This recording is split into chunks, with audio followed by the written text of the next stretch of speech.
creo que podemos comenzar, Fiorella, si estás de acuerdo. Claro que sí. Eh, bueno, antes que nada, agradecerte por haber aceptado la invitación a participar en nuestro seminario sobre, ahí tenemos un nombre bien largo del seminario, pero es sobre desigualdades, movilidad social y equidad, que hacemos en conjunto con el Departamento de Economía de la Ibero, con el EQI de la Ibero y el Centro de Estudios Primos Iglesias. Y hemos invitado a Fiorella del Instituto de Investigaciones Sociales de la UNAM, que entiendo todavía estás en Madrid, Fiorella, entiendo, en una estancia en la Carlos III. Eh, y bueno, has estado trabajando todo este tiempo, no solo el tiempo que llevas en Madrid, sino prácticamente toda tu investigación ha sido en torno a movilidad social, estratificación, en fin, ¿no? Y muy desde el enfoque de mercado laboral, de estatus ocupacional. Entonces, en algún momento platicamos tú y yo, me contaste en el proyecto nuevo que estabas, y vas a presentar un próximo, bueno, como base de la investigación, un próximo capítulo de un libro y todo lo que alrededor de esa base, de ese capítulo, ha sido avanzando además en la investigación. Entonces, pues no me queda más que agradecerte, darte la bienvenida. Ya sabes que siempre eres muy bienvenida en el SEI, hemos colaborado varias veces y esperemos que esa colaboración se mantenga en el futuro. Entonces, te agradezco mucho, Fiorella, y eres bienvenida. Muchas gracias. Bueno, muchas gracias, Roberto.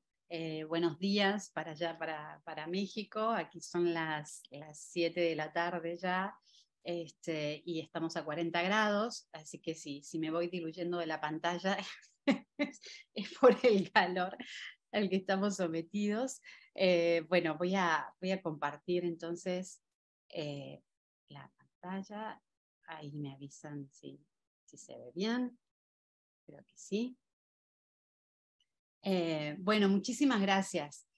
Roberto, por la invitación. La verdad es que estoy súper contenta de poder estar participando en este seminario, que lo vengo siguiendo además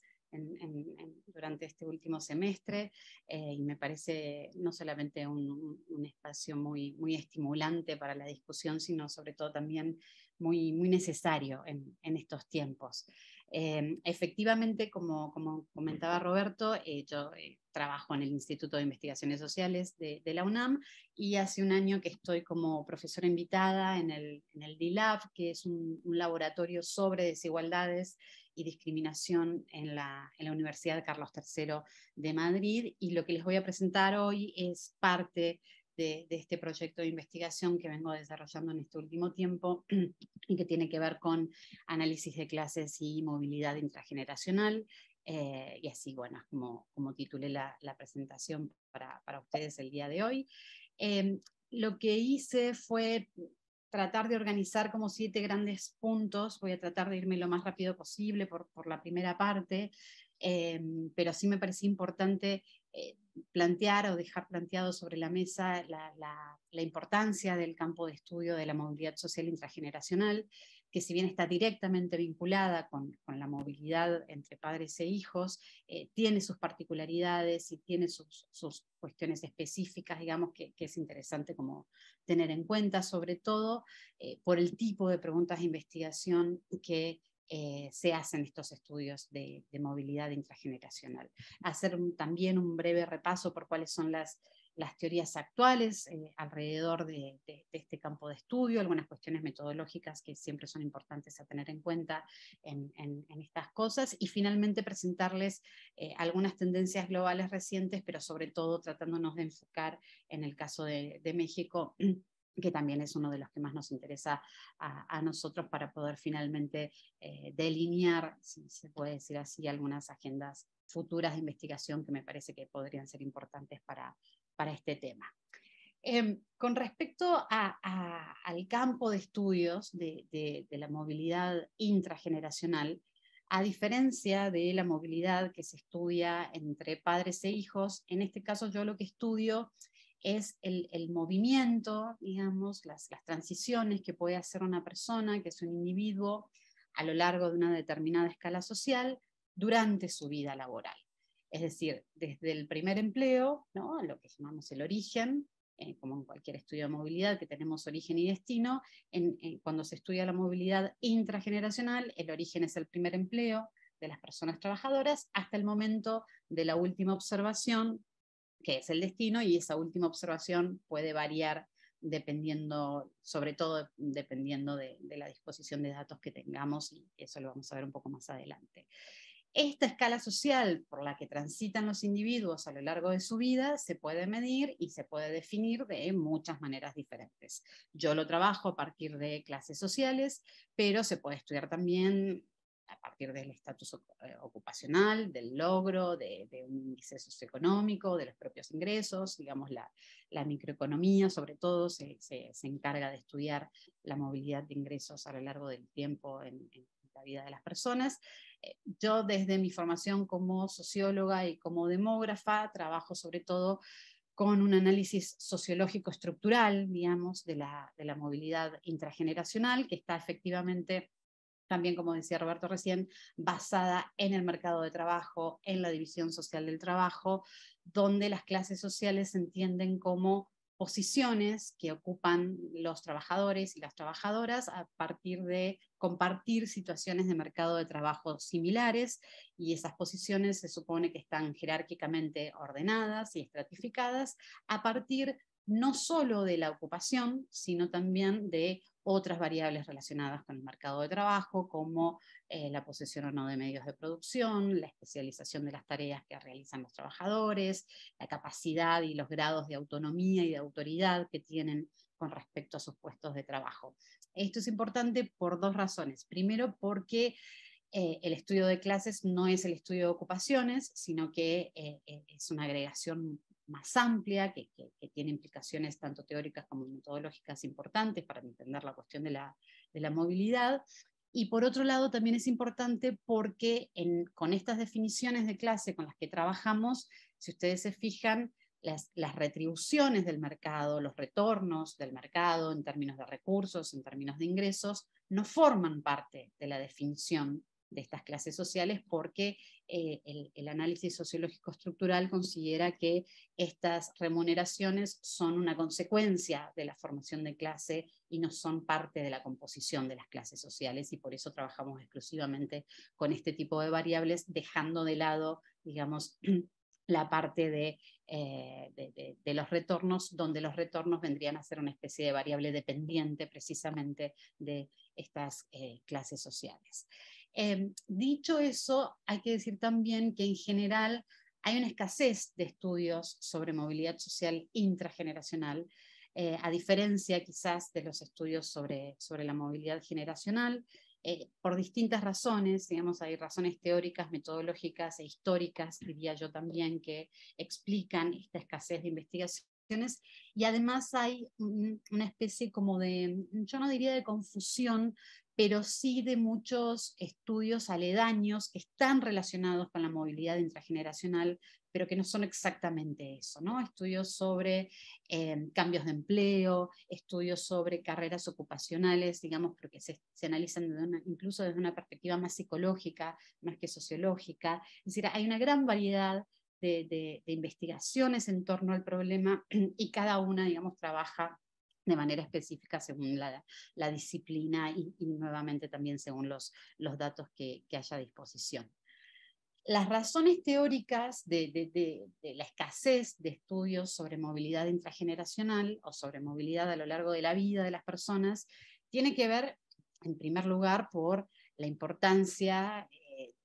teórica e histórica que tiene la movilidad intergeneracional para entender la reproducción de la desigualdad de oportunidades. Es decir, es a través de la movilidad entre padres e hijos, entre madres e hijas, donde uno puede ver y dar cuenta del grado de apertura que puede tener una sociedad hacia formas más o menos igualitarias de reproducción social, donde las formas de reproducción social más igualitarias se dan cuando los destinos de los hijos son menos dependientes de los orígenes sociales de los padres y más dependientes de otro tipo de factores. Y ese es el gran movimiento, digamos, que nos permite dar cuenta de la reproducción de las las desigualdades, y por eso el foco de atención también está siempre, o está más puesto, digamos, en la movilidad generacional. Pero también hay razones metodológicas, porque para el estudio de la movilidad intrageneracional se necesitan datos longitudinales para una misma persona, generalmente recabados de manera retrospectiva. Por supuesto, necesitamos al menos 2 puntos en el tiempo para esa misma persona, pero además cada vez más se están analizando estas movilidades a partir de trayectorias completas, y eso implica otro tipo de información que tiene que ver con la historia laboral de las personas, con recoger cada acto de cada transición relacionada con la movilidad, el momento de ocurrencia, no solamente en términos de un cambio de empleo, de un cambio de ocupación, sino también, como les decía, con todas estas otras variables del mercado de trabajo que se necesitan para poder construir, digamos, un esquema de clases. Y eso es muy costoso y es bastante problemático. Además de los sesgos propios que tienen los datos retrospectivos, entre ellos el tema de la memoria, digamos, uno tiene que hacer esfuerzos importantes para reconstruir su vida laboral desde el primer empleo hasta la actualidad, sobre todo cuando se ha pasado por muchas transiciones laborales. Hay estudios que confirman además que uno tiende a acordarse más de los trabajos más largos y menos de los cortos, o uno se acuerda más de los mejores trabajos y no tanto de los malos. En fin, hay toda una serie de problemáticas metodológicas para la recolección de esta información.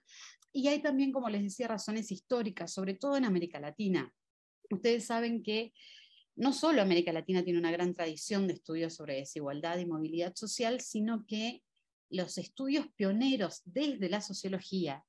para estudiar la movilidad han sido estudios intrageneracionales, porque en mediados del siglo XX, digamos, en un contexto de aumento de la industrialización, de estos procesos amplios, digamos, de urbanización de las grandes ciudades y sobre todo de estas migraciones masivas rurales urbanas, los sociólogos, las sociólogas empezaron a preguntarse cómo les estaba yendo, digamos, a estos trabajadores campesinos, y lo digo exclusivamente en masculino porque eran sobre todo trabajadores varones, que llegaban a la gran ciudad, que se insertaban en fábricas o en las grandes fábricas y empezaban a tener un tipo de ocupación muy distinto al que habían dejado en sus tareas, digamos, agrícolas, y así es como comienzan este tipo de estudios en nuestra región, para ver qué tanto ese cambio de vida y esas migraciones en estos contextos de industrialización estaban generando algún tipo de mejora en la vida de las personas.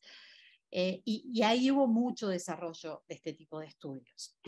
no solo en América del Sur, sino también en México tenemos también una gran tradición de estas investigaciones. Luego vino la crisis, los 80, la crisis de la deuda, la crisis de los 90, que tuvo un derrame, digamos, no solamente para México, sino para toda América Latina. Y entonces los sociólogos o las sociólogas se tuvieron que dar vuelta de la mirada, digamos, y dejar de ver tanto el tema de la movilidad para empezar a ver el tema de las nuevas pobrezas o los nuevos pobres y los procesos de exclusión, de vulnerabilidad, de riesgo de caer en pobreza de los sectores medios, digamos, asociados a todos estos procesos de pauperización social que vivieron las clases medias durante los años 80 y los años 90. Y entonces ahí se dejó un poco de lado el tema. Y después hubo, a partir sobre todo del siglo XXI, un resurgimiento de los estudios de movilidad, no solo por razones, digamos, más que comprensibles, porque seguimos siendo la región más desigual del planeta, sino porque también, y ahí sí, en algunos países, sobre todo del Cono Sur, México iba un poco a contracorriente con esto, con este llamado giro a la izquierda, hubo una reducción de las desigualdades, en parte atribuido a algunas políticas redistributivas, pero sobre todo también el crecimiento económico que han tenido en los 2000, digamos, las materias primas, los commodities, en fin. Pero sí se pudo demostrar una reducción importante de la desigualdad, y entonces ahí nuevamente comienzan a tener interés la sociología en este tipo de estudios, aunque ya con un énfasis mayor y eso sobre todo lo vi ahora en los estudios que se están haciendo por aquí, con un mayor reconocimiento de que para entender también los patrones de movilidad intergeneracional es importante entender los patrones de la movilidad intrageneracional. Porque en definitiva, si nosotros preguntamos en qué situación se encontraba el padre del entrevistado cuando tenía 15 años y en qué situación se encuentra el entrevistado el día de hoy, cada una de esas situaciones en gran parte dependen de lo que ha ocurrido en sus vidas y en sus trayectorias laborales para llegar a esa posición de clase. Entonces, lo que quiero decir con eso es que analíticamente estos dos grandes procesos sociales están cada vez más relacionados y se trata de relacionarlos más en la investigación. Los avances que ha habido en materia de movilidad intrageneracional son muchísimos. Digamos, hay estudios pioneros desde mitad del siglo XX, como les decía antes, no solo desde la sociología, sino también desde la psicología, porque la psicología le interesa mucho el tema de la carrera profesional, de la posibilidad que tiene una persona de desarrollarse en su vida a partir de lo que quiere hacer, y está relacionado con la cuestión de la identidad en las ocupaciones y demás. Entonces hay muchos estudios de la psicología relacionados con la movilidad intrageneracional. El estudio que yo encontré, digamos, de los primeros que encontré sobre el tema es un estudio del 37, con datos retrospectivos, digamos, donde es un análisis súper exhaustivo sobre la movilidad ocupacional en una región de Estados Unidos. Ya en el 50 aparecen investigaciones que también me llamó mucho la atención, aparecen investigaciones donde la problemática, que es algo que a mí también me ocupa mucho, la problemática de la desigualdad de género con respecto a la movilidad ya aparece como una característica de los mercados laborales de los años 50, sobre todo por el problema que tienen las mujeres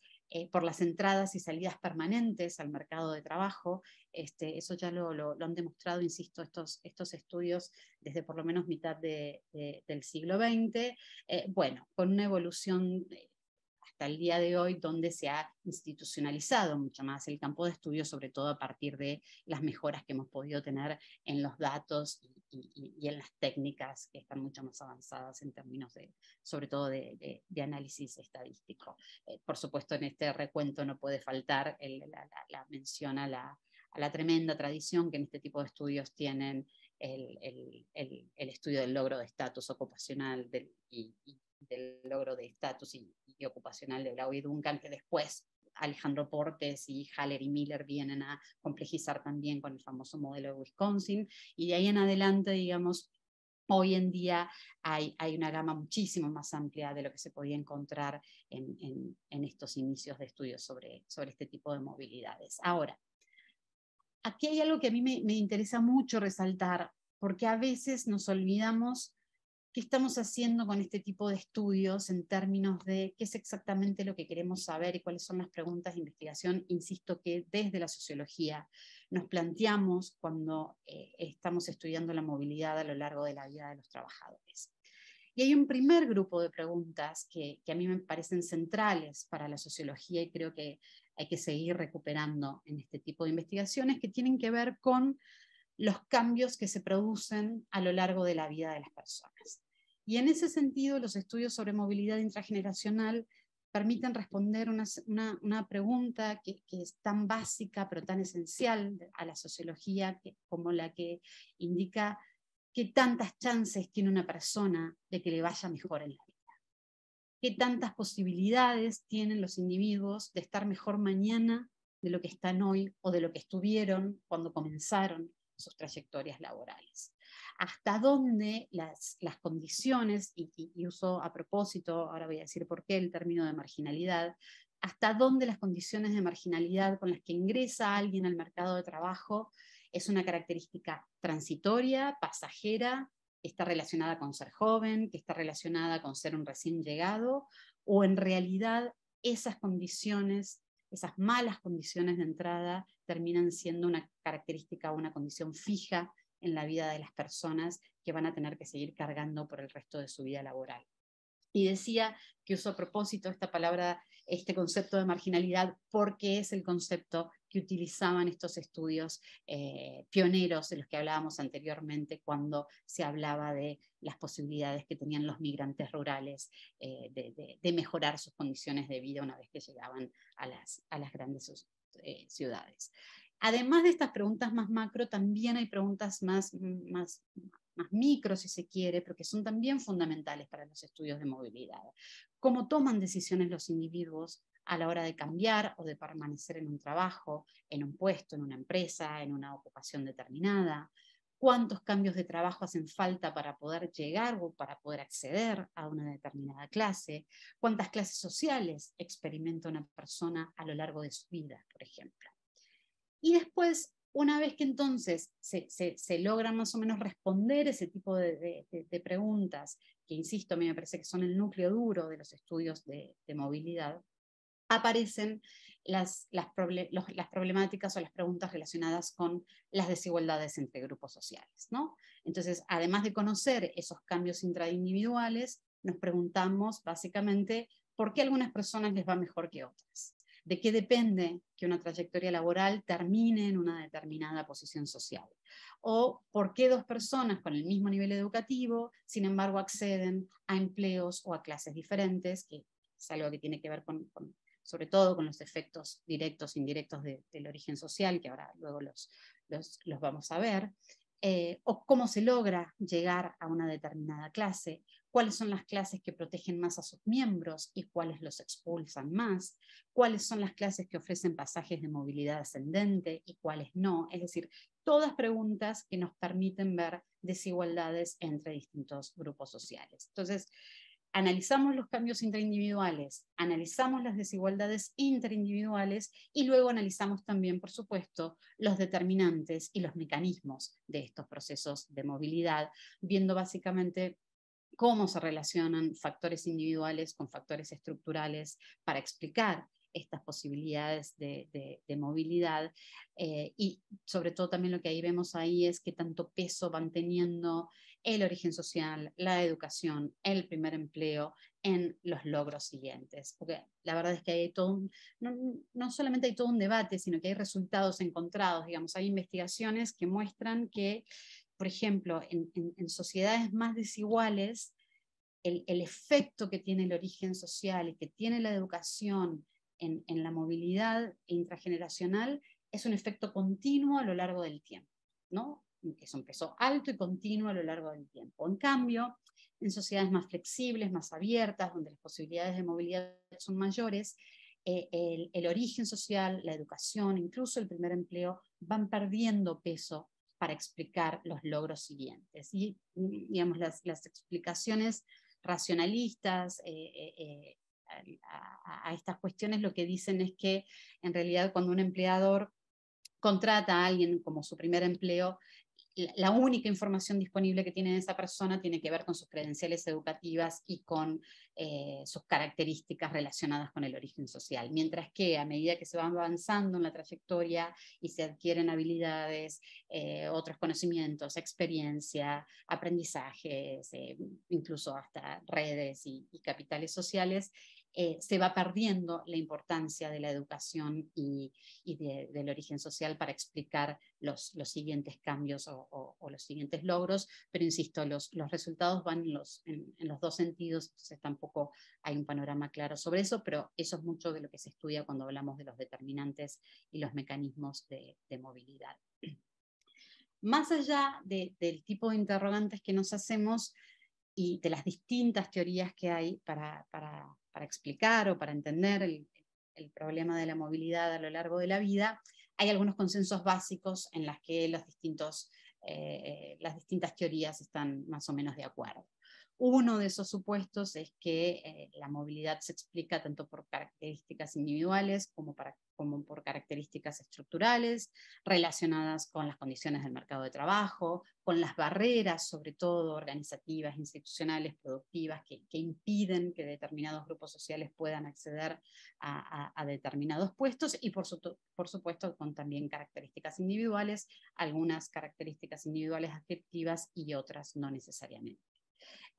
Por supuesto que el otro gran supuesto es que cualquier análisis de movilidad de clases presupone un esquema conceptual y unas reglas de medición para poder establecer ese esquema de clases.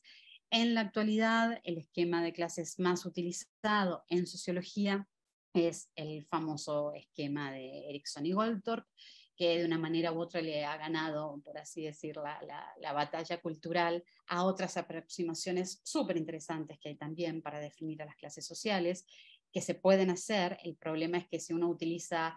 otros esquemas de clase que pueden ser, por ejemplo, muy interesantes para América Latina, como el propio Portes ha hecho en su momento, pues eso deja de tener comparación cuando uno quiere ver sus datos en relación a otros contextos y a lo que está pasando en otros lados, ¿no? El otro consenso o el otro supuesto importante es, como les decía, la importancia de la educación y del origen social. Y cada vez más los estudios se están enfocando, tratando de entender los efectos directos del origen social. Esto es, esto que les decía antes, ¿por qué dos personas con el mismo nivel educativo tienen, sin embargo, posibilidades de movilidad distintas? Y eso es lo que se conoce como brechas de clase. Es decir, así como hay brechas de género entre varones y mujeres que en un mismo puesto de trabajo tienen salarios diferentes, también hay brechas de clase entre personas que con los mismos niveles de instrucción, sin embargo, acceden a puestos de trabajo distintos. En promedio, para los países de la OCDE,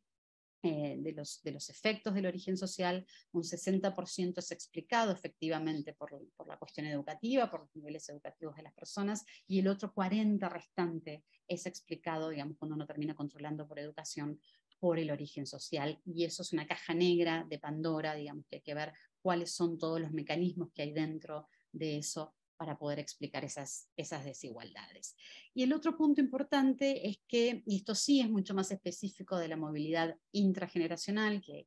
de la movilidad generacional, es la importancia de la edad. Básicamente porque la estratificación social va cambiando con la edad, y ahí hay dos conceptos muy importantes. Uno es el de madurez ocupacional. Lo que dicen las teorías sobre movilidad intrageneracional es que llega un momento en la vida de las personas en las que ya no se cambia de posición social, o ya no se cambia de clase, o ya no se cambia tanto de un puesto de trabajo. Ese punto de madurez ocupacional a veces se puede, cuando uno tiene la trayectoria completa, se puede buscar empíricamente, y hay veces que se tiene que establecer a partir de lo que los datos nos imponen. A veces es el trabajo actual, a veces es el trabajo a los 30 años, a veces puede ser,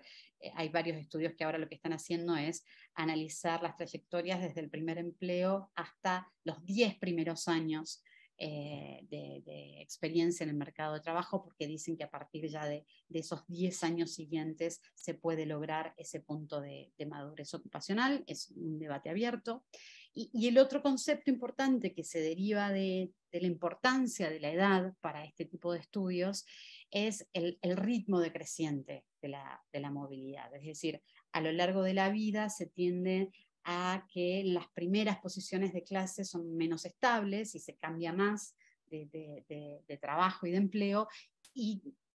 al finalizar, digamos, las trayectorias laborales, ese ritmo es mucho más decreciente y la movilidad prácticamente es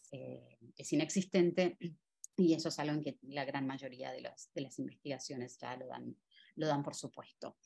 No me voy a detener en la gran cantidad de teorías que hay en torno a la movilidad intrageneracional. Solamente decir dos cosas. Una es que hay algunas teorías que están más enfocadas en la oferta de trabajo, es decir, en la característica de los trabajadores. Las teorías como la búsqueda de empleo, la teoría del capital humano, la teoría del logro ocupacional, son todos aparatos teóricos que permiten entender las posibilidades de movilidad desde el punto de vista de los trabajadores y desde lo que van haciendo los trabajadores a lo largo de su vida para estar en una determinada posición de clase.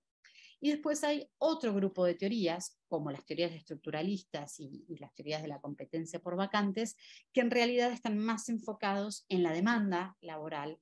en lo que ofrece el mercado de trabajo, en las posibilidades de creación y de destrucción de empleos, en las barreras organizacionales e institucionales que existen para, insisto, que ciertos trabajadores ingresen a ciertos puestos. más allá de esta división, digamos, entre los que están más enfocados en la oferta o más enfocados en la demanda, a partir de los años 80 se empieza a desarrollar, a partir de un trabajo de Blossfeld, unas nuevas teorías que básicamente lo que plantean es, está muy bien enfocarse en la oferta, porque enfocarse en la oferta de trabajo dice mucho, está muy bien enfocarse también en la demanda laboral, porque como bien dice la teoría de la competencia por vacantes, sin puestos de trabajo disponibles no hay posibilidades de cambio de empleo,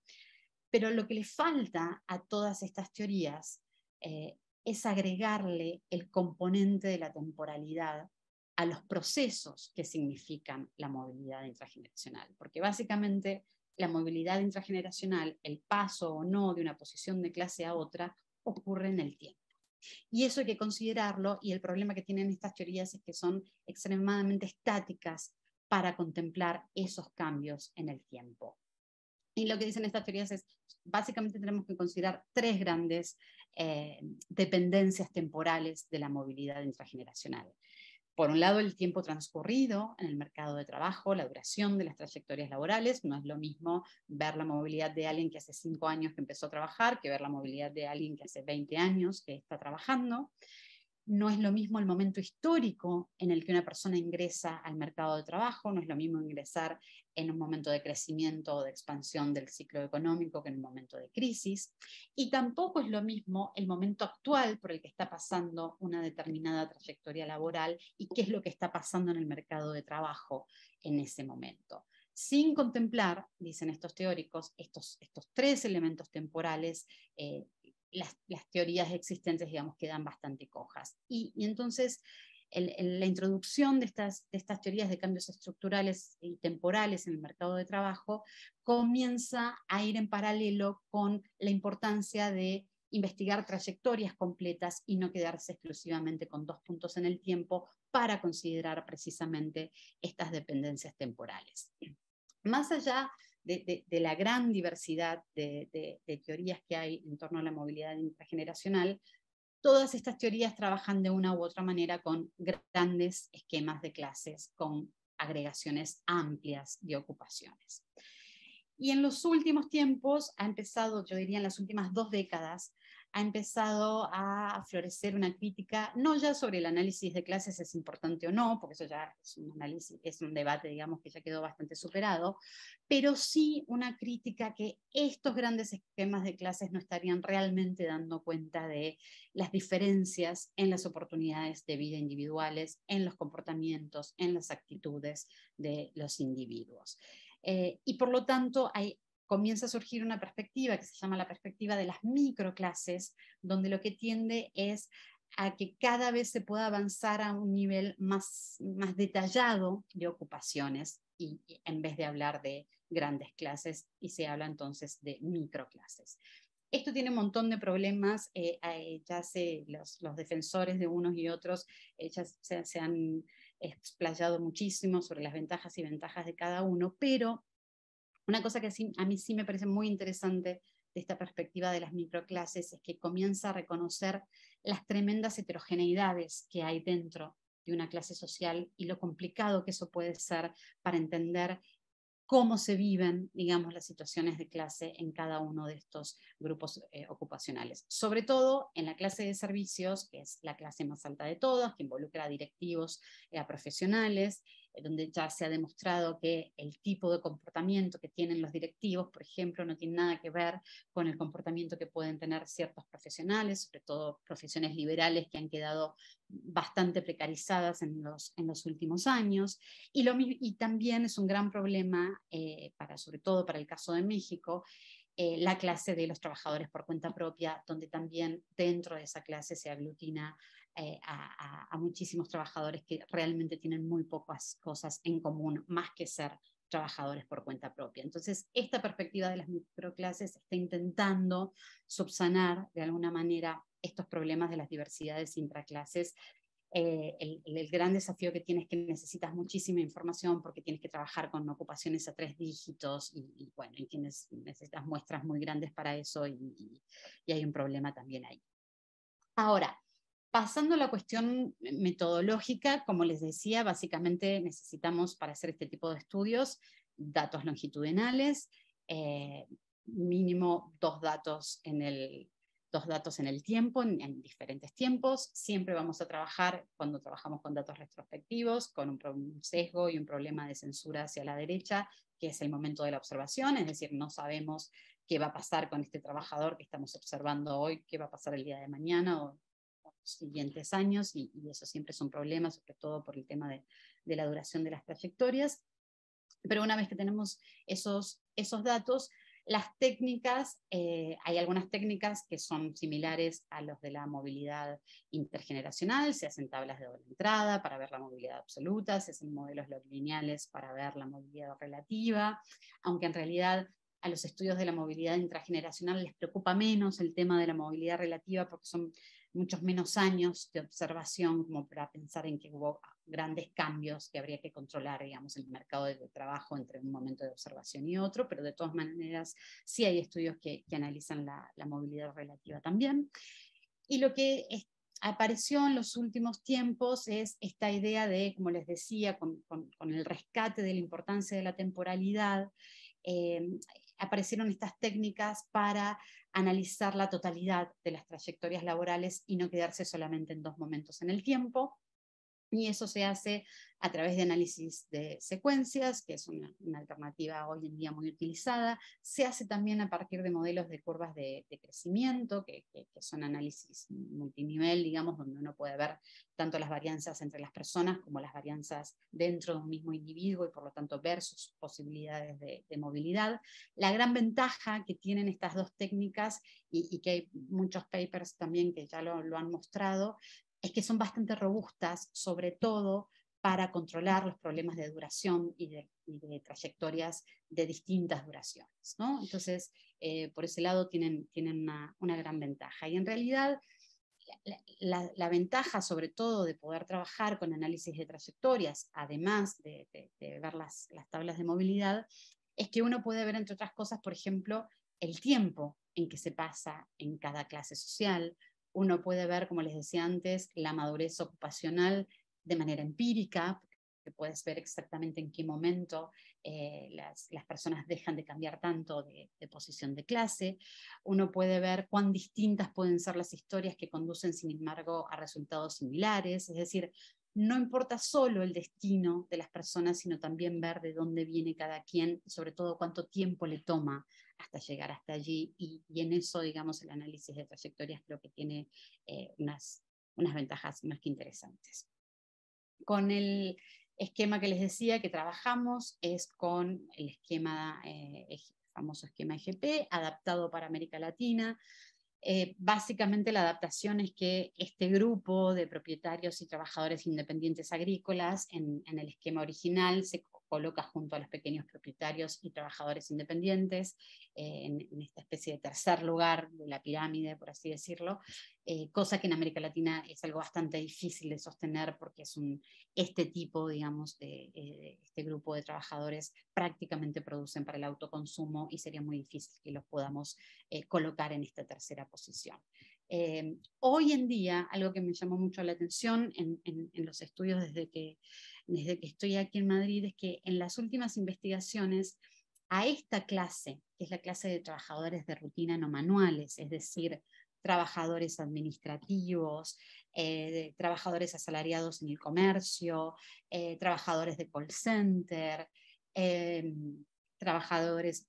en secretarias, digamos, el trabajo administrativo de apoyo. Esta clase, que nosotros la seguimos considerando como el escalón siguiente, digamos, a la clase más alta, hoy en día en Europa la están colocando junto con los trabajadores manuales no calificados. Es decir, con la clase trabajadora urbana, digamos, de la base, precisamente por la precarización y la pauperización que tienen este tipo de empleos, aún en los países industrializados, y que además, como también sucede en el caso de México, es un tipo de trabajo o es un tipo de clase que está tremendamente feminizada. Son en la gran mayoría mujeres las que realizan este tipo de de trabajos. Entonces, este es el esquema con el que trabajamos. Y sí quisiera decir muy rápidamente, antes de pasar a los datos, porque sí me parece importante, las críticas que desde el feminismo se le hacen a estos estudios de clase basados, no solamente en este esquema, sino en cualquier otro esquema, porque la gran mayoría tienen los mismos problemas cuando hablamos de clases sociales, que es preguntarnos por cuál es la posición de las mujeres en la estructura social. Porque el problema de trabajar con estos esquemas de clase es que uno trabaja exclusivamente con variables relacionadas con el mercado de trabajo. Y por lo tanto, el trabajo no remunerado y el trabajo de cuidados no remunerado queda absolutamente invisibilizado, y por lo tanto también queda invisibilizada la división sexual del trabajo, y por lo tanto hay muchas mujeres donde no se puede estudiar qué tipo de movilidad tienen, precisamente por no estar participando del mercado de trabajo. Pero también tiene otros problemas estos esquemas con respecto al trabajo femenino. En parte por lo que les comentaba recién, digamos. En muchos casos, algo que se puede ver como una movilidad ascendente por parte de las mujeres es en realidad una movilidad espuria, porque hay una concentración femenina en puestos de cuello blanco que en realidad tienen muy bajos niveles de calificación, que no tienen posibilidades de promoción o de ascenso, y que sin embargo en estos esquemas de clases son considerados como clases intermedias, cuando en realidad su situación de precariedad es mucho mayor que eso. También está el problema de las desigualdades de género, es decir, dentro de una misma clase, en grupos profesionales, en grupos administrativos, las mujeres se concentran dentro de una misma clase, pero en realidad ocupan puestos ocupacionales de nivel inferior a los varones, donde el puesto puede ser el mismo, pero el estatus es diferente, los grados de autonomía también son distintos, las posibilidades de ascenso profesional también son diferentes, y este tipo de desigualdades internas, estos esquemas no lo permiten ver. Y el último problema tiene que ver con el famoso llamado desclasamiento, es decir, las mujeres están entrando y saliendo permanentemente del mercado de trabajo. Eso es una condición estructural de la fuerza de trabajo femenina, no solo en México, pero también en México, y ni se diga a partir de la pandemia, la pérdida que hemos tenido de participación de la fuerza de trabajo femenina, y por lo tanto eso hace que mujeres que en algún momento participaron del mercado de trabajo, si las estamos observando justo el año en el que salieron, por alguna razón ya no podemos considerarlas en estos procesos de movilidad. Hay algunas soluciones a esto, por ejemplo, la propia Florencia Torche, en uno de los estudios que hizo para el SEI, lo que dice es, bueno, vamos a tomar un índice de riqueza del hogar, porque eso nos permite incorporar el trabajo no remunerado, porque finalmente los bienes del hogar se compran gracias al trabajo productivo que se hace en el mercado, y también al trabajo productivo que se hace dentro de los hogares, y puede ser una solución muy interesante. El problema es que eso no nos deja ver qué es lo que está pasando en el mercado de trabajo con estas posiciones sociales, que también es algo importante. Entonces, esto es un debate que también queda abierto y que todavía no ha tenido demasiadas soluciones. Ahora, ya para empezar a los resultados o a los datos. ¿Qué sabemos en general sobre la movilidad a lo largo de la vida de las personas? Sabemos que los niveles de movilidad intrageneracional son bajos, esto tanto en países industrializados como en países en desarrollo. En general hay un predominio de la herencia social, es decir, de terminar la trayectoria laboral en la misma, no necesariamente en el mismo empleo, claro está, pero sí en la misma posición de clase que se tuvo en el primer empleo. Sí hay movilidades sociales ascendentes, solo que cuando estas ocurren la mayoría son horizontales o hacia clases laterales, que en realidad no significan grandes cambios en las condiciones materiales de vida,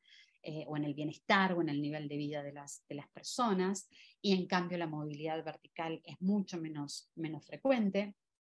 Sabemos que efectivamente ocurre una cierta madurez ocupacional entre los 30 y los 40 años, aunque eso también depende mucho del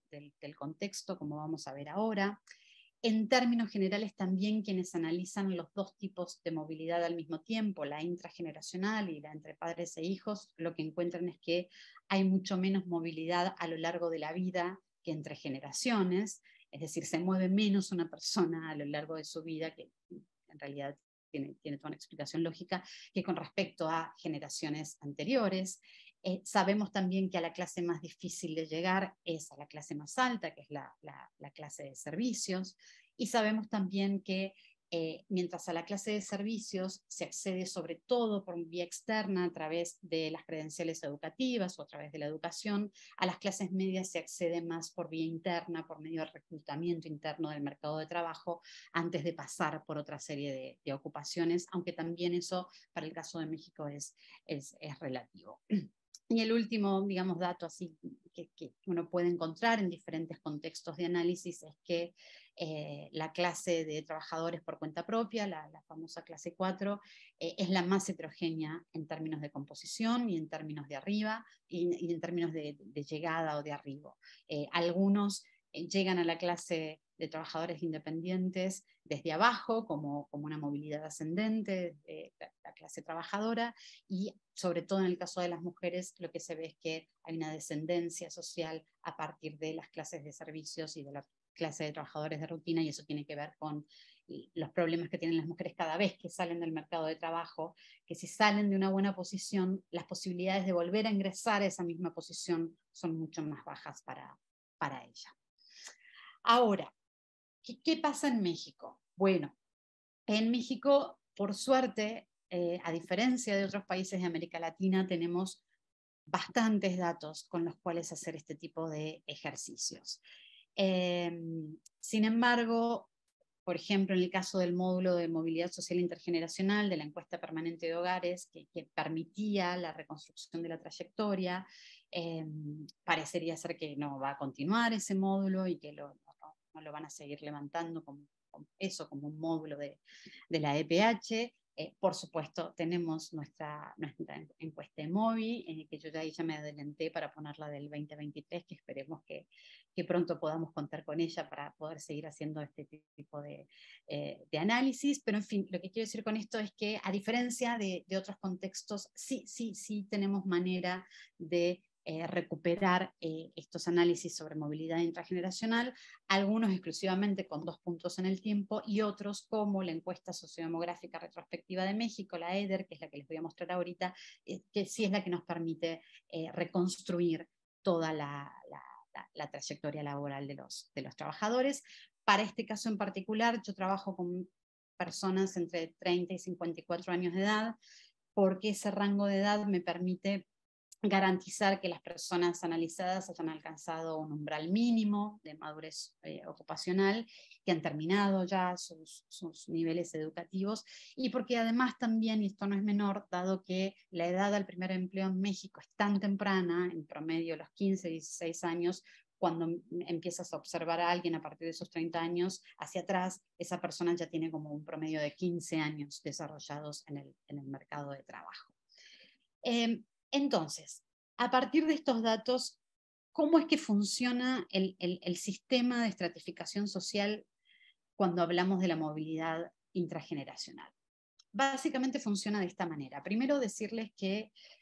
la movilidad social ascendente vertical, es decir, una movilidad social a lo largo de la vida que les permita mejorar las condiciones de esa vida, le ocurre al 34% de los varones y solo al 18% de las mujeres. El resto o se quedan en la misma posición en la que están o tienen ascensos, como les decía antes, pero que son movimientos laterales o horizontales que no tienen demasiado impacto en las condiciones de vida. Entonces, ¿cómo funcionan esos movimientos? Bueno, tenemos por un lado a la clase de servicios y a la clase de trabajadores de rutina, que estos trabajadores, algunos logran ascender hacia la clase de servicios, pero lo cierto es que son clases que no se mueven demasiado ni para arriba ni para abajo. Es decir, hay una clausura social en estas clases, hay una movilidad circular entre estos grupos que blinda posibilidades de movilidad descendente. O permanecen donde están, o estos suben un poquito, pero las posibilidades de que ellos desciendan son prácticamente nulas, aunque por supuesto que siempre hay algunos casos. Entonces, eso es un primer gran movimiento.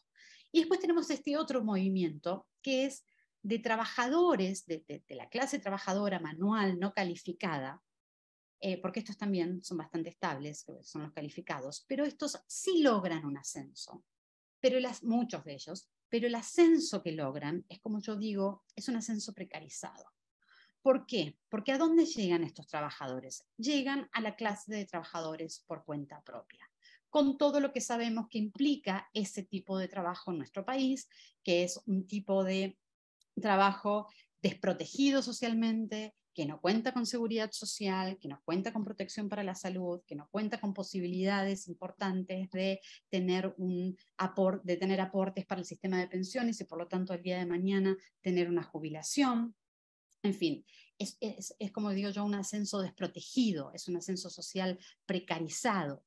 Y entonces así esta clase se convierte en una especie de clase bisagra para el régimen de estratificación mexicano, que permite el ascenso de las clases más bajas y que a su vez se vuelve una barrera estructural para que estas mismas clases sigan escalando, porque cuando ascienden casi con exclusividad hasta aquí. Ahora, eso no me lo estoy inventando, eso sale de los datos, aquí hay alguno de ellos, ustedes pueden ver acá, este es el trabajo actual de varones y mujeres, como es una pirámide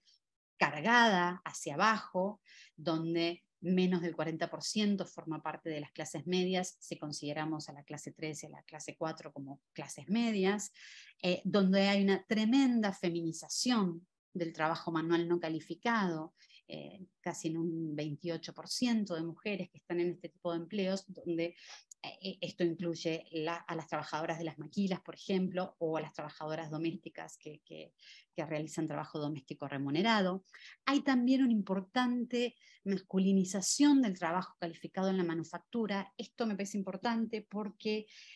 el trabajo actual en las grandes fábricas, que está relativamente formalizado y que tiene ciertas tareas relacionadas con autoridad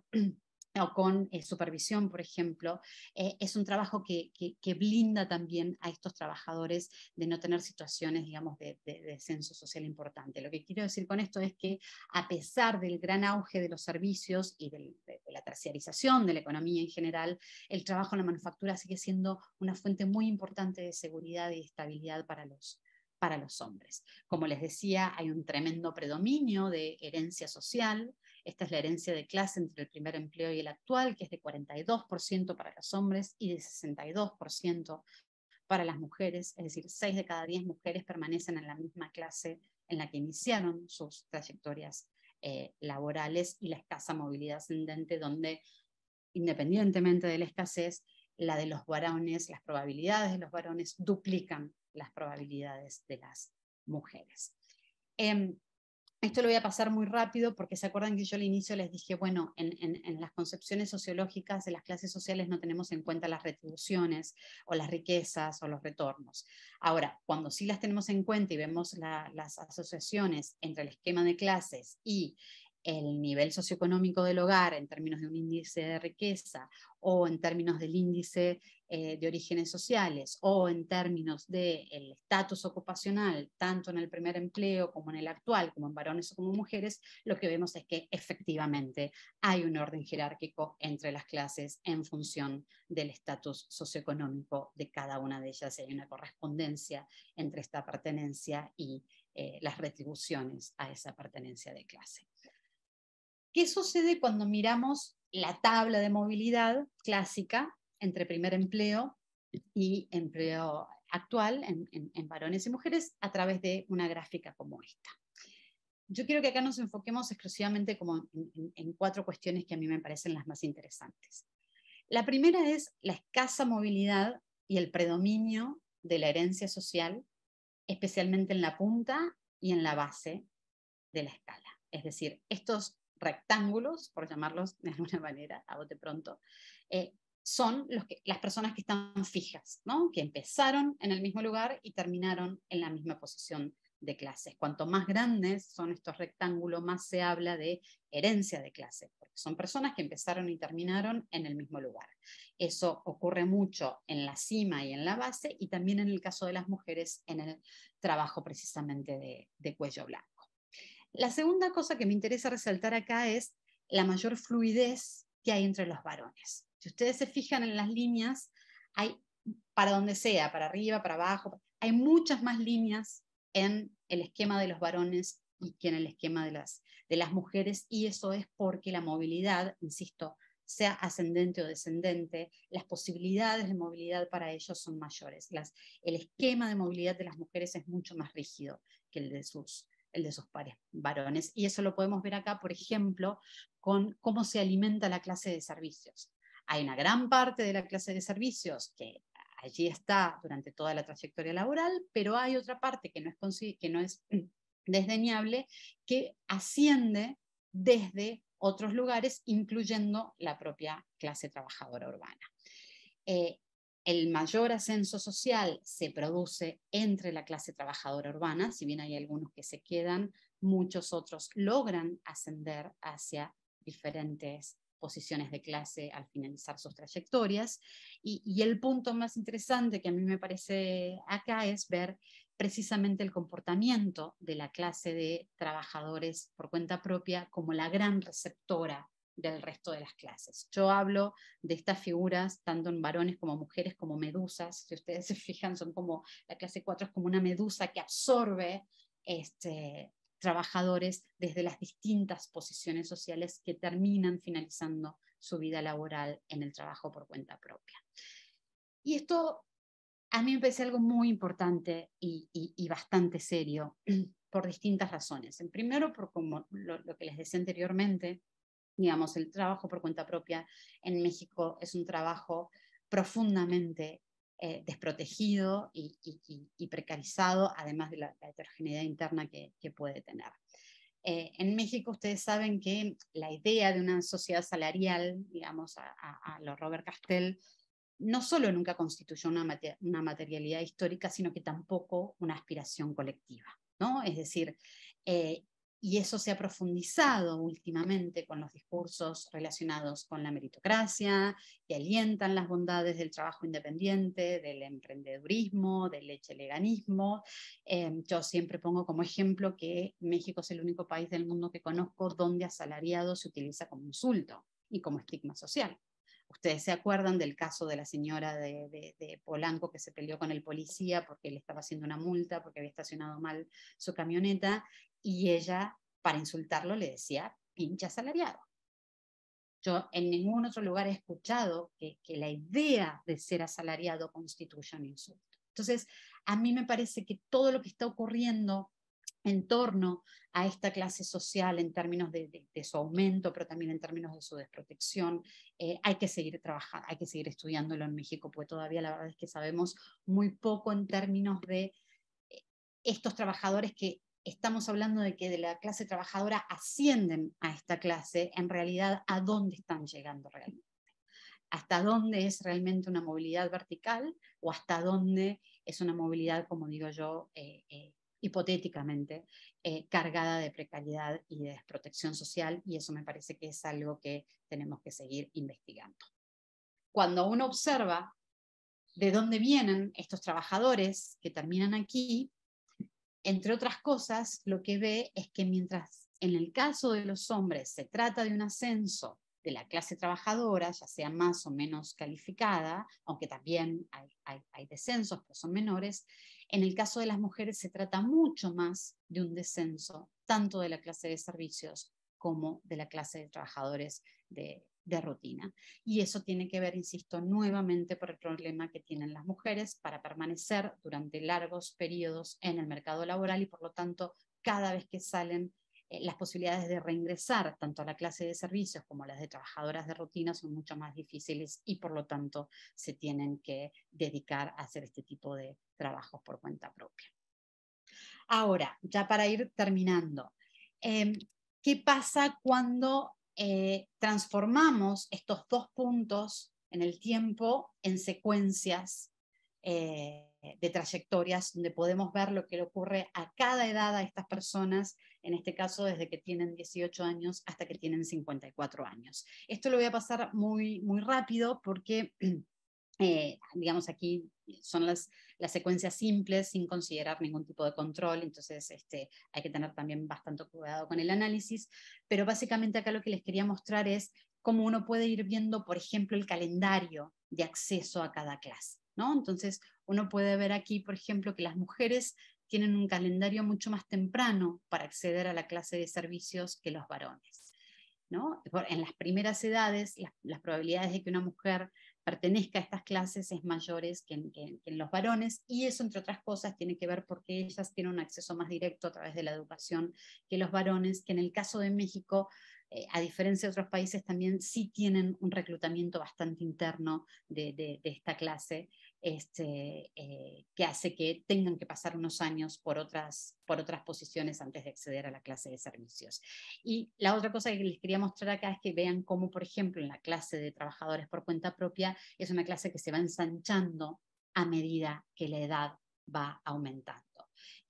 No solo porque es muy difícil que alguien ingrese a ser trabajador por cuenta propia desde el inicio, porque para básicamente ser un trabajador por cuenta propia se necesitan ciertos capitales y se necesitan ciertos recursos que es necesario acumularlos en el tiempo, y por eso el acceso a esta clase es mucho más tardío que el que uno puede ver hacia las clases de servicios, insisto, donde las credenciales educativas son mucho más importantes. Y en términos generales, en los varones sí uno puede ver la madurez ocupacional entre los 35 y los 40 años, es decir, uno la madurez ocupacional la ve cuando básicamente las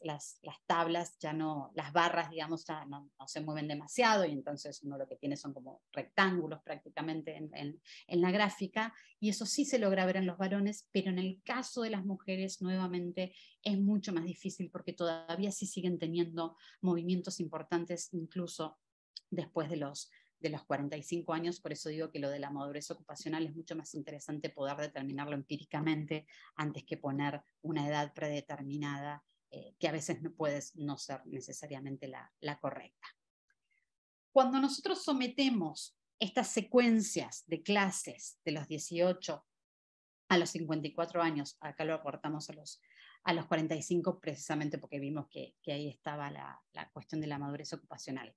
Cuando nosotros sometemos estas secuencias simples de clases a un análisis de secuencias, lo que podemos obtener son patrones de movilidad, es decir, explicar de qué manera cada trabajador llega al lugar que llega, a través de qué pautas de movimientos y sobre todo a través de cuántos años de duración en cada una de las clases. Y entonces, para el caso de los hombres, encontramos que hay tres grandes patrones. Hay un patrón que llamamos de movilidad tardía, que son estos varones que comienzan en la clase trabajadora más baja y van ascendiendo hasta llegar hasta la clase de trabajadores por cuenta propia alrededor de los 40 años, y eso le pasa al 55% de las trayectorias de vida, es decir, estos son estos trabajadores, ¿no? Son los que empiezan aquí y logran llegar hasta aquí. Después tenemos este otro patrón, que es el de movilidad de clausura, le llamo yo. La movilidad de clausura tiene que ver con estos trabajadores que comienzan prácticamente en la clase de servicios o transitan allí de una manera muy rápida a través de algunos procesos de intentos, digamos, por otras posiciones de clase, pero en realidad permanecen durante toda su vida, en un promedio también de 16 años, en la clase de servicios. Esto es clausura porque no solamente se mantienen en esa misma, en la cima durante tanto tiempo, sino que también se comportan como una barrera para que otros también puedan acceder a esta clase. Y finalmente tenemos a estos trabajadores de inmovilidad estructural, que son trabajadores que luego de ingresar al mercado de trabajo, a la clase trabajadora urbana, y permanecer ahí un poco tiempo, digamos, un promedio de 2 años, pasan 19 años en promedio en el trabajo manual calificado. Nuevamente, rescato acá esta idea de que si bien estos trabajadores no logran ascender a trabajos no manuales, por ejemplo, pero tampoco descienden a través de los años. Y me parece importante pensar en esa posibilidad del trabajo calificado formal en la industria como un trabajo que blinda a estos varones de sufrir sobre todo procesos de pauperización social. Entonces, estos son como los tres patrones de movilidad que tienen los varones, y en el cambio, en el caso de las mujeres, tenemos otra cosa totalmente distinta.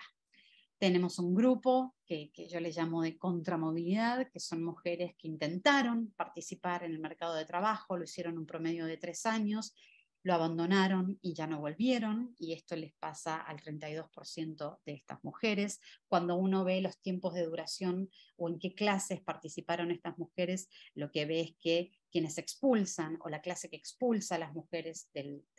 mercado de trabajo, es precisamente la clase trabajadora no calificada. Yo ahí considero que hay una tremenda racionalidad de género en la decisión de estas mujeres de salir del mercado de trabajo, que tiene que ver con lo que ya conocemos como la cuestión de la penalización del mercado de trabajo. Son trabajos tremendamente precarios que no ofrecen garantías a las mujeres que tienen que ocuparse del trabajo de cuidados, de poder realizar las dos cosas, y entonces terminan optando, entre paréntesis, ¿no? Por salirse del mercado laboral. Y después también tenemos un caso, un patrón de inmovilidad estructural como en los varones, pero mientras en los varones es en el trabajo formal, en la industria, calificado, en el caso de las mujeres es una inmovilidad en la base precisamente de la clase trabajadora urbana no calificada, donde son mujeres que permanecen en esta posición de clase un promedio de 24 años y también tienen algunas interrupciones, sobre todo en momentos de periodos reproductivos entre los 20 y los 40 años. Y un último patrón que yo no me atreví a decirle de movilidad descendente, porque puede ser complicado por la cantidad de años que pasan en cada una de las posiciones de clases, pero son mujeres que en realidad, si ustedes se fijan, empiezan en las posiciones más altas y después terminan como este proceso descendente que yo les decía de estos dos grupos que terminan aquí en el trabajo por cuenta propia. Es un patrón de movilidad abierta porque es muy pendular, es decir, pasan un promedio de 6 años en la clase de servicios, pasan otro promedio de 6 años en la clase como trabajadoras de rutina y luego pasan un promedio de 4 años en el empleo por cuenta propia. Entonces,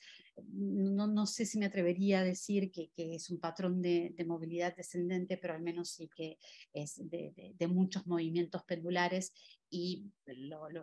digamos, lo más importante de esto es que este tipo de patrón de movilidad abierta le ocurre al 60% de las mujeres. Y ya para terminar,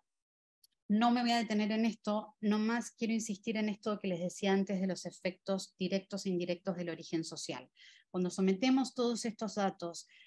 para ver las probabilidades de pertenencia que tienen las personas a cada uno de estos tipos de movilidad, y controlamos por corte, controlamos por región y controlamos por nivel educativo y origen social, seguimos viendo que aún con el control del nivel educativo, los orígenes sociales siguen siendo fundamentales para determinar estas probabilidades de movilidad o de estos patrones de movilidad, donde aquellas personas que provienen de familias con más recursos socioeconómicos tienden a obtener mejores posiciones de clase en comparación con personas que están igualmente calificadas, pero que provienen de familias con un menor estatus socioeconómico, y me parece que es uno de los aspectos que hay que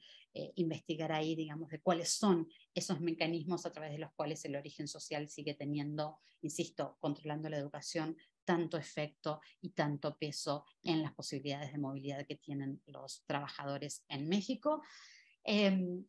No me voy a detener mucho en las conclusiones porque básicamente tienen que ver con todo lo que ya dijimos hasta el momento, donde hay oportunidades de ascenso social a lo largo de la vida muy limitadas, donde la herencia social del primer empleo sigue siendo fundamental, sobre todo para las mujeres. Las mujeres están mucho más atadas al primer empleo que los varones. Hay patrones tremendamente diferenciados por género, donde la movilidad de los varones es mucho más flexible y depende menos de su nivel educativo y de su origen social que en el caso de las mujeres.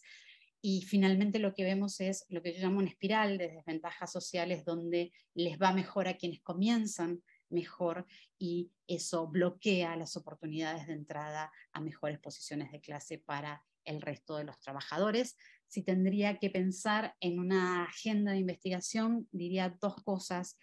con respecto a estos estudios de movilidad intrageneracional. Me parece fundamental avanzar en análisis cualitativos que permitan entender las tomas de decisiones respecto de cambios de empleo, cambios de puestos de trabajo y sobre todo sobre estos mecanismos de transmisión de la inmovilidad y la desigualdad que yo hablaba anteriormente, ¿no? Profundizar qué hay detrás de estos efectos del origen social para ver cómo se toman las decisiones dentro del mercado de trabajo. Y también, que es algo que se está estudiando mucho, tengo muchos colegas aquí que están estudiando ahora estas cuestiones con el tema de las microclases, es esta idea de cómo cambian las experiencias de clase de los individuos a lo largo de la vida. Es decir, hasta dónde ir cambiando de clase supone o no cambios en las experiencias de vida, sobre todo en términos de comportamiento político y en términos de consumo, ¿no? Si en esta grafiquita acá, donde uno puede ver los años que se pasa en cada clase social por cada tipo, por ejemplo, en estos casos o de movilidad tardía o de movilidad abierta, que pasan 3 años en una clase, 4 años en otra, 8 años en otra, hasta dónde esos cambios de clase suponen cambios en los estilos de vida, me parece que es un gran tema de investigación. Y bueno, y yo lo dejaría hasta ahí. Muchas gracias. No, pues muchísimas gracias a ti, Fiorella. Un placer escucharte y agradecerte por todo el recorrido inicial que hiciste para ubicarnos en la discusión que estás planteando. Yo tengo algunas preguntas que tienen más que ver con ese tipo con la primera parte del recorrido que hiciste, pero voy a abrir el piso para preguntas de la gente de aquí, del CEI y de la Ibero. Entonces, nada más, si levantan manita, yo con mucho gusto les cedo la palabra. Ya me levantaron la mano del lado de la Ibero, entonces, si les parece, empezamos de ese lado y luego volvemos de este lado con la gente del CEI. Adelante. Gracias, Roberto. Pues antes que nada, una felicitación a Fiorella por la presentación tan exhaustiva y tan interesante. Yo tengo 2 comentarios y una pregunta. El primer comentario es que el análisis de clases a través del esquema EGE-PEM es una forma indirecta de ver el control de recursos que tienen las personas y de esta forma clasificarlos en distintos estratos económicos. Se supone que detrás de la colocación en alguna ocupación, pues está cierto capital humano, cierta riqueza, cierto capital social, y me parece que ese esquema, aunque es muy interesante, sobre todo para examinar la movilidad laboral, pues va a ocultar algunas de las cosas que te interesan, como es, por ejemplo, la desigualdad. Al interior de cada una de esas clases, sobre todo en la clase de servicios que tú mencionas, la clase que se consideraría la más elevada, hay una desigualdad enorme. Entonces, incluso permanecer dentro de esa clase significa no necesariamente mantener las mismas condiciones, sino incrementar o reducir la desigualdad. Ese es un primer comentario. La segunda es que en términos de movilidad, me parece que sí sería conveniente precisar indicadores de movilidad que podrían, pues digamos, concretar algunas de tus preocupaciones. Me parece que es clarísima la movilidad relativa en términos de, pues, las matrices de transición, y me parece que es muy interesante los años que se pasa en cada una de las clases sociales. Eso me parece que es el hallazgo más importante. Pero, por ejemplo, la reducción en la desigualdad no la veo reflejada en las estimaciones. Y habría que ver, por ejemplo, si hubo una reducción en los ingresos obtenidos o alguna reducción en algún otro indicador de bienestar que pudiera, pues, hablar de que hay una convergencia o divergencia por estos cambios en las clases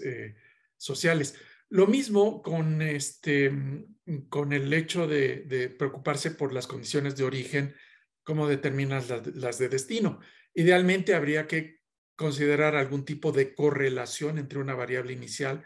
y final. creo que hay parcialmente capturada esta idea en las matrices de transición y sobre todo las permanencias, pero un indicador cuantitativo de correlación entre alguna condición de origen y la de destino, me parece que concretaría esto.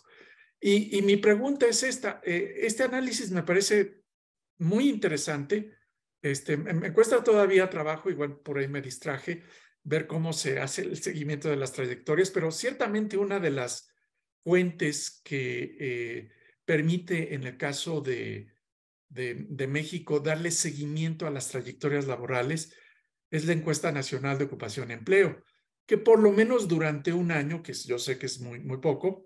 te permite ver cuáles han sido las transiciones, los cambios de distintas, digamos, ocupaciones. Mi pregunta sería, ¿tú verías factible utilizar, no sé si este esquema o alguno semejante, para examinar, aunque sean las movilidades de corto plazo, de 4 o 5 trimestres de las personas y crees que se reproducirían algunos de los resultados que obtuviste? Bueno, esos son mis comentarios y dudas y muchas felicidades otra vez. Gracias, Rodolfo. Fiorella, tú decides cómo quieres hacerlo, si contestas a lo que comentó Rodolfo o quieres que tomemos también la pregunta de Luis Ángel. Sí, sí, si les parece tomamos así. Vale, Sí, sí, sí, sí los escucho un poco más. perfecto. Muy bien. Adelante, Luis Ángel. Hola, Fiorella, muchas gracias por la presentación, muy interesante. Ahí sí nos las puedes compartir, estaría de lujo, sobre todo a los economistas que no estamos quizás tan familiarizados con el enfoque sociológico, pero que trabajamos temas en paralelo. Creo que sí es importante que haya más diálogo entre las dos disciplinas, y ahí reconozco que quizás los economistas somos los que históricamente hemos sido menos dialogantes. Mi pregunta tiene que ver con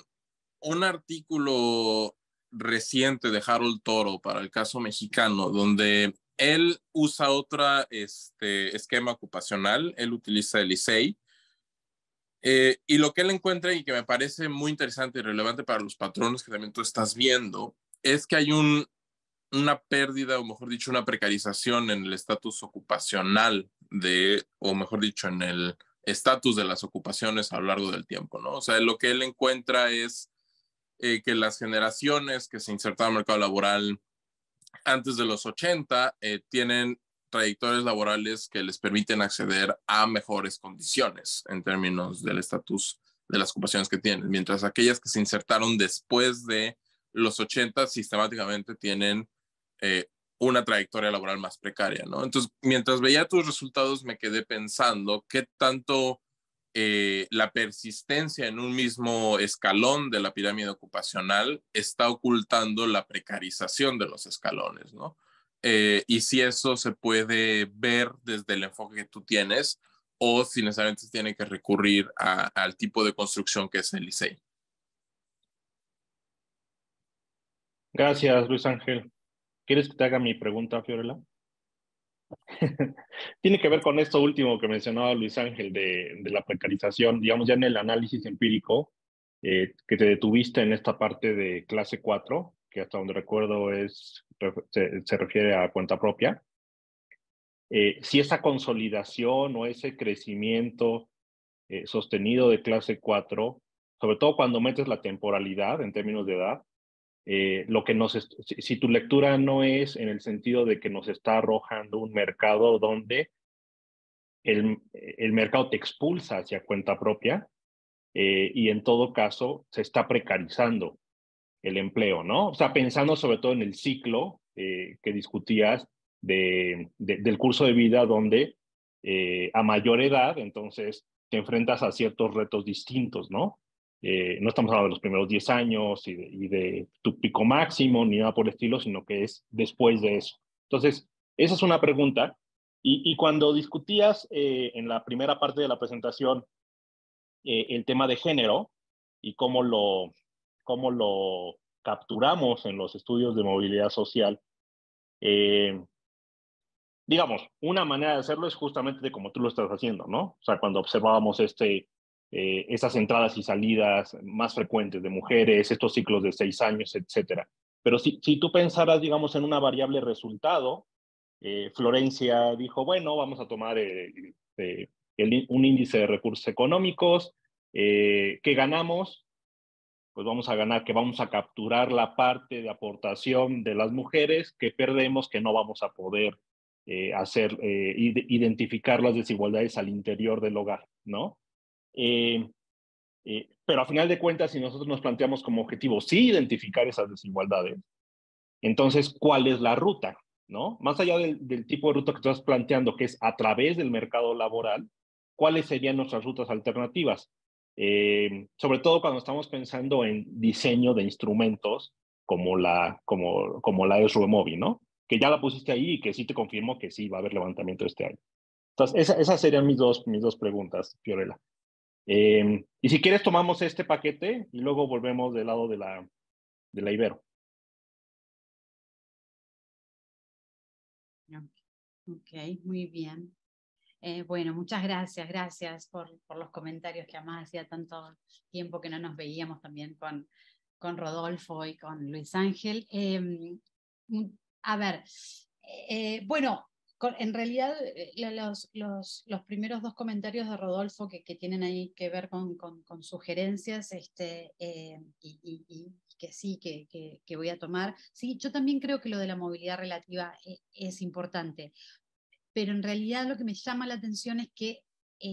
se analice tan poco. Ese es el tema. O sea, en la mayoría de los estudios que hay sobre movilidad intrageneracional, pasan de las tablas al análisis de secuencias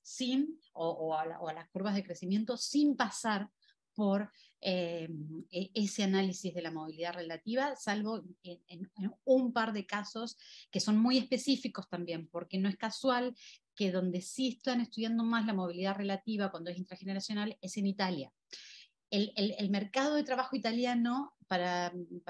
mi sorpresa, por unas cosas que vi últimamente, se comporta de una manera bastante parecida al mercado de trabajo mexicano, sobre todo por los pequeños emprendimientos, por los negocios familiares, por las barreras burocráticas y organizacionales que hay, por ejemplo, en el empleo público para poder crecer, digamos, o tener algún proceso de escalafón dentro de la propia empresa. Y entonces ahí sí están más interesados, pero ahí sí, para mí fue llamativo, digamos, que no haya una discusión sobre la importancia de la movilidad relativa para los estudios intrageneracionales, y sí es algo que a mí también todavía me falta hacer. El otro tema de las desigualdades intraclases, el problema, digamos, en la mayoría de estos casos los problemas son más metodológicos, la verdad, que conceptuales o teóricos. El problema es que para ver desigualdades intraclases necesitas muchos más datos, ¿no? Que te permitan, o sea, yo hice un intento ya por empezar a descomponer, por así decir, la clase 4, pero claro, llego a un nivel exclusivamente descriptivo, ¿no? Porque cuando quiero empezar a hacer análisis un poco más profundos, te empiezas a quedar con celdas vacías, ¿no? Sobre todo en términos de las microclases y esta idea de esta perspectiva de las microclases y de intentar analizar todos estos comportamientos, pero a través de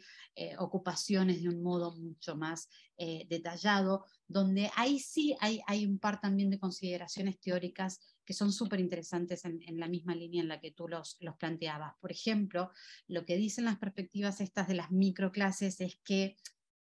ya hoy en día los comportamientos, por ejemplo políticos, ya no se pueden entender tanto en términos de clase, ¿no? Porque hay también, por ejemplo, una enorme heterogeneidad dentro de una misma clase en cuanto a sus respuestas políticas, desde la cuestión electoral hasta cualquier otro pensamiento, cualquier otra cuestión relacionada con valores, con percepciones o con representaciones, digamos, del mundo. O también lo que dicen es que la transmisión de estos mecanismos de desigualdad, como por ejemplo que un padre le pueda transferir a su hijo no solamente conocimientos, sino también capitales sociales y económicos relacionados con su propia historia, son mucho más particulares en el caso de las ocupaciones que en el caso de la clase en sí misma, ¿no? Entonces ahí, por ejemplo, ponían el ejemplo de un padre dentista que le hereda a su hijo dentista todo el mobiliario y la cartera de pacientes y los sillones ¿no? Y todos los instrumentos, y dicen, eso no se lo hereda por la clase a la que pertenece, eso se lo hereda porque es dentista, ¿no? Entonces hay un montón de elementos en los que efectivamente esa mirada más detallada permitiría, digamos, analizar un poco más este tema de las desigualdades intraclase, pero insisto, ahí el problema me parece que es más con el tema de los datos. Bueno, a mí la sugerencia, me voy a atrever a decirla, la sugerencia que me han hecho aquí en el Centro de Investigaciones de la universidad, que es un poco lo que algunos de ellos están haciendo con esto de las perspectivas de las microclases, es que junte las distintas encuestas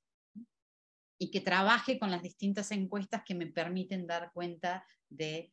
distintos momentos en el tiempo. A ese nivel están llegando, digamos, para poder ver las posibilidades de trabajar con ocupaciones de hasta 3 dígitos. Y bueno, y un poco eso está relacionado con lo que me preguntabas de la ENOE. La verdad es que no lo había pensado, no porque no supiera la posibilidad, sino porque me parece difícil de mantener el esquema teórico, digamos, que hay detrás de pensar estos procesos en términos de trayectorias. Por eso yo insistía con las preguntas de investigación del inicio, porque sí me parece importante saber el tipo de preguntas que nos estamos haciendo cuando hacemos este tipo de estudios, y creo que en un análisis donde pudiéramos trabajar con 4, con 5 trimestres de la ENOE, el tipo de pregunta tendría que ser otro, ¿no? Más que ver qué tantas posibilidades tiene la gente de que le vaya bien en la vida, ¿no? Creo que habría que replantear no solamente el marco teórico, sino también el tipo de información o de preguntas de investigación que podríamos responder con eso, que tiene que ver precisamente con eso, quizás con una movilidad más de corto alcance, a lo largo de un periodo de tiempo mucho más corto, pero creo que también podría ser una buena alternativa, sobre todo para ver este tema de las transiciones entre una ocupación y otra, que es lo que también el esquema de clases no permite ver. Y con lo que me decía Luis Ángel, no conozco ese trabajo de Torol, después ahí me lo pasas, pero yo, independientemente de la escala con la que se utilice, porque de hecho ahí yo en un momento utilizo también el ISEI para ver el vínculo que tiene con el esquema EGP, digamos, y funciona muy bien.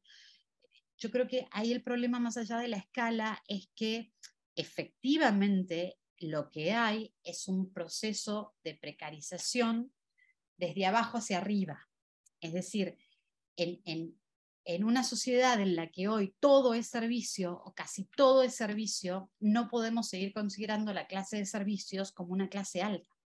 porque precisamente, no solamente por la heterogeneidad que hay dentro de la propia clase de servicios, sino por todo el proceso de pauperización y de precarización que han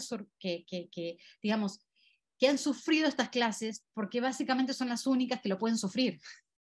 porque prácticamente hoy todo el mundo se dedica a trabajar en el sector de servicios. El sector, el trabajo doméstico remunerado pertenece al sector servicios. Digamos. Entonces, en realidad sí,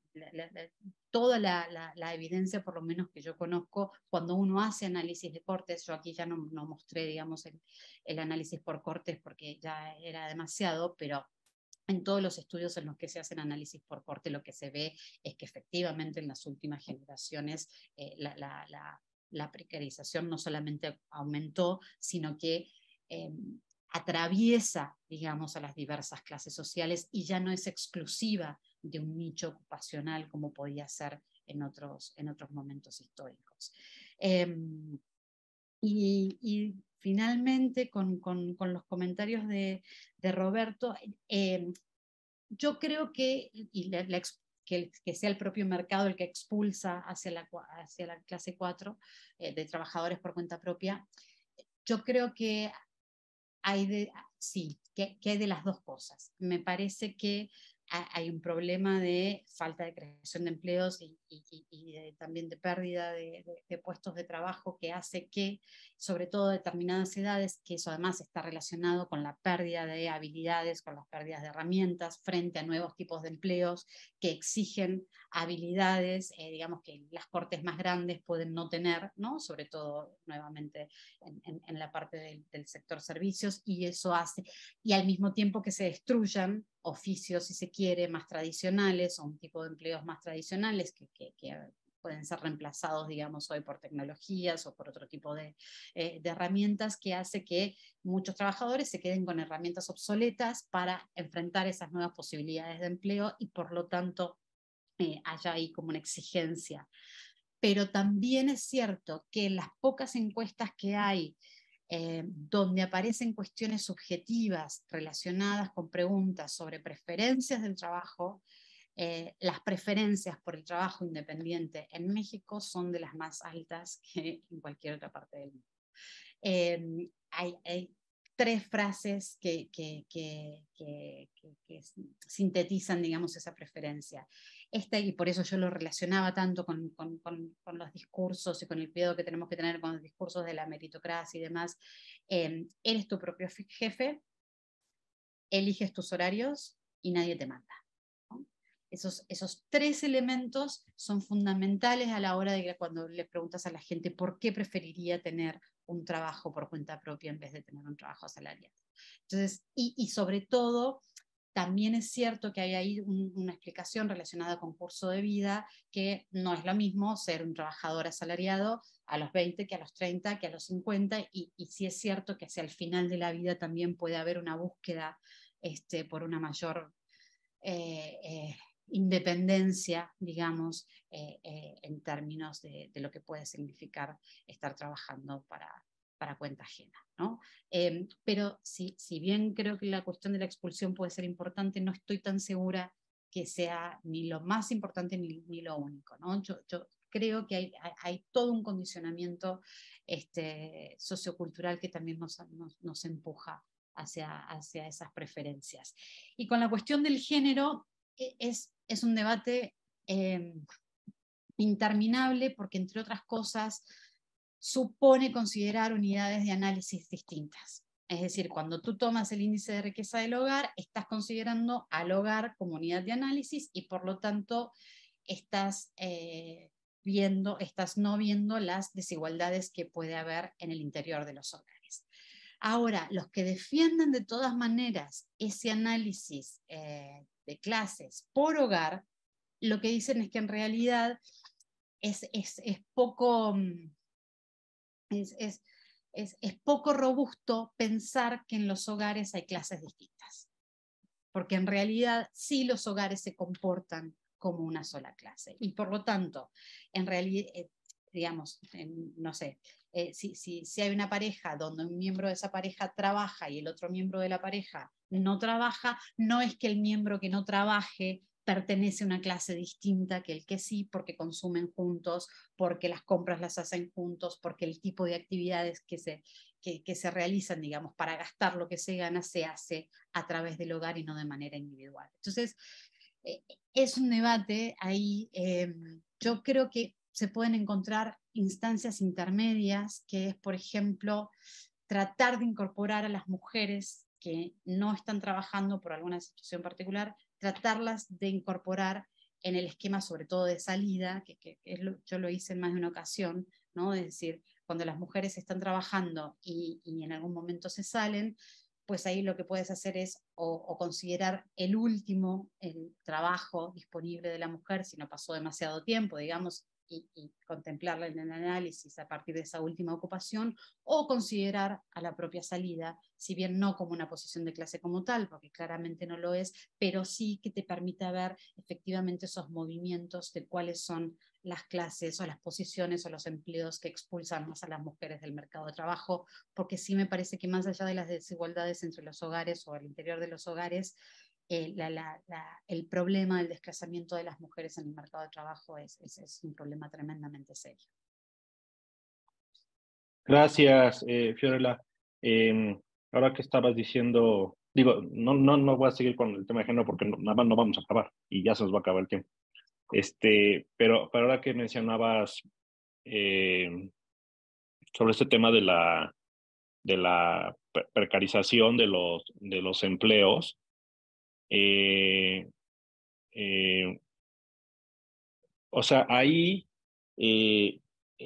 una preocupación, cuando le agregaste, cuando le agregas la temporalidad, tomando en cuenta tanto oferta como demanda,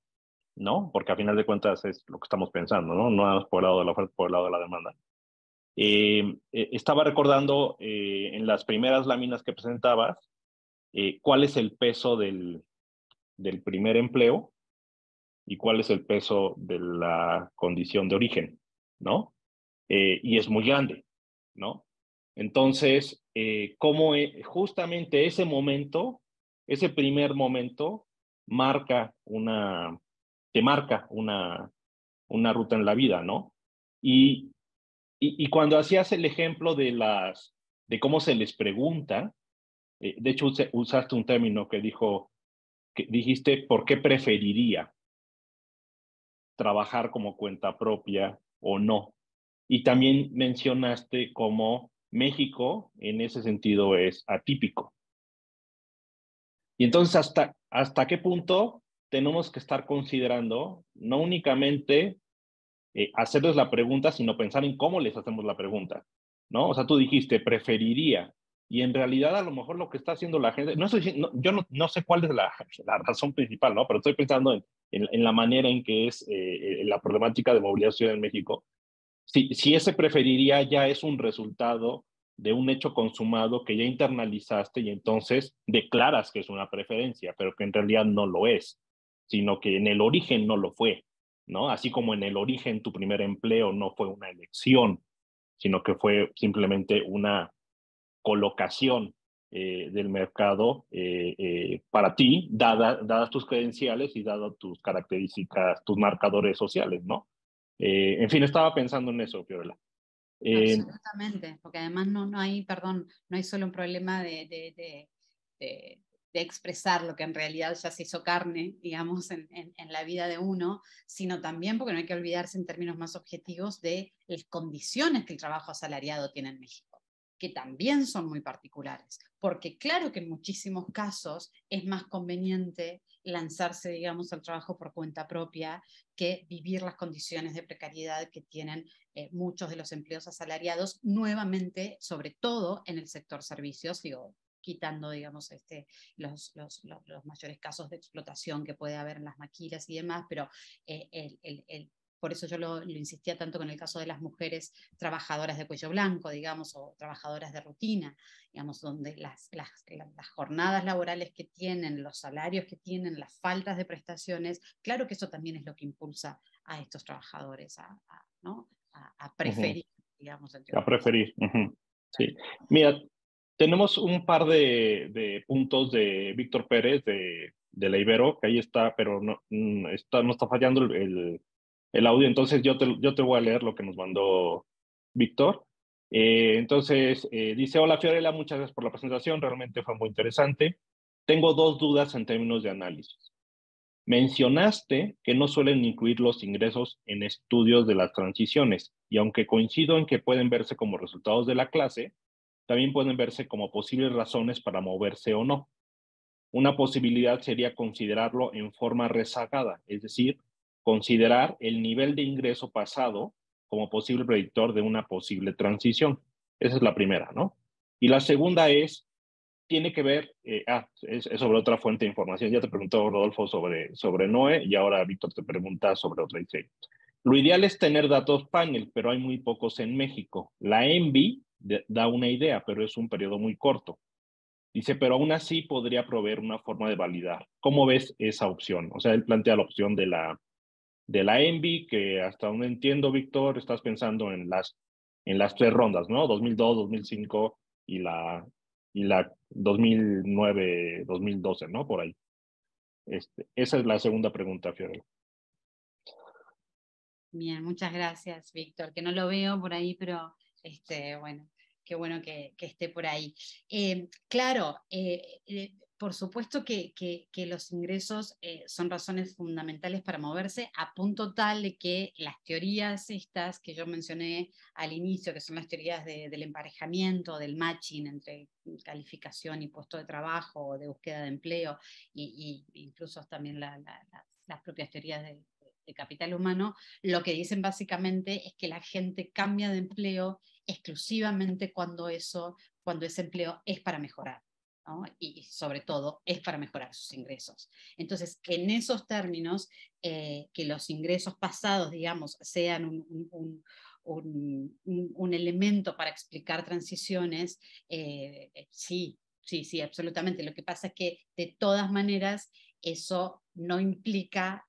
considerar al ingreso como parte del componente de la clase, sino efectivamente como predictora de una transición de cambio de empleo, por ejemplo, o de cambio de posición. Pero la gran mayoría de estas teorías relacionadas con la oferta lo que dicen es que si no es por algo mejor, si no es por un ingreso básicamente mejor, las personas no tienden a cambiar de trabajos, ¿no? Ese es el impulsor básico. Y con la ENVI lo he hecho en algún momento. Lo que pasa es que, bueno, en parte, como esto que les decía, por suerte, digamos, hay varias posibilidades en México para hacer este tipo de análisis. Ahora, como el último disponible que tenía era la EDER, que además es del 218 y tiene la trayectoria completa, y por suerte aumentó también mucho el tamaño de muestra, entonces se pueden hacer muchas más cosas de las que se pudieron hacer con la edición anterior. Por eso fue que quise explorar la encuesta retrospectiva, pero en su momento sí se ha hecho alguna cosa con la ENVI, la he considerado, sí. ¿Alguna otra pregunta? Digo, ya estamos sobre el tiempo que teníamos. Digo, ya nos pasamos un poco. Pero si no hay más preguntas o más comentarios, pues no me queda más que agradecerte, Fiorella. Espero que podamos, bueno, tanto conocer el capítulo del libro que está próximo a salir, pero también, como decía Luis Ángel, si nos compartes esta presentación, si es que ya está en condiciones de poder ser compartida. El libro ya salió, ya está. ¿Ya Sí, salió? Sí, Okay. ya salió. Lo que pasa es que el Colmex no permite la difusión de los PDFs. De los PDF. Claro, pero el libro ya salió. Sí. Ok. Bueno, entonces ese lo vamos a consultar. Y si nos compartes también la presentación, te lo vamos a agradecer muchísimo. Por supuesto que sí. Y no me queda más que, bueno, desearte, ya no sé cuánto tiempo más vas a estar en Madrid, pero ojalá puedas estar mucho tiempo. 20 días. 20 días más a tus 40 grados, porque ya estás en ese momento en Madrid. Pues que disfrutes mucho esos 20 días y ya sabes que de vuelta te esperamos en el SEI para discutir, también con los colegas de la Ibero, agradecerles su presencia y mantenerla al tanto. Sí queremos una reunión contigo, hay que ir delineando lo que viene hacia adelante con lo que estamos haciendo con la Remove 2023. Entonces, te buscaremos y ojalá nos veamos muy pronto. Excelente, pues muchas gracias. Me dio mucho gusto verlos a todas y a todas. No, igualmente. Y Gracias. a la gente que nos está viendo por fuera, comentarle que, bueno, te tocó cerrar este primer semestre del seminario, Fiorella, y bueno, ahora toca con Víctor y con Luis Ángel y con Isidro reunirnos para ver en qué momento vamos a arrancar de nuevo con la segunda tanda del año del seminario, que al menos de mi parte, pues estoy muy contento con los resultados que hemos obtenido y esperemos que sea un seminario que dure no solamente el próximo semestre se mantenga, sino que viva muchos años. Entonces, les agradecemos mucho a todas y a todos y nos vemos vía redes sociales, les avisamos cuándo nos volvemos a ver en el siguiente seminario después del verano. Muchas gracias. Muchas gracias. Buenas tardes. Buenas tardes.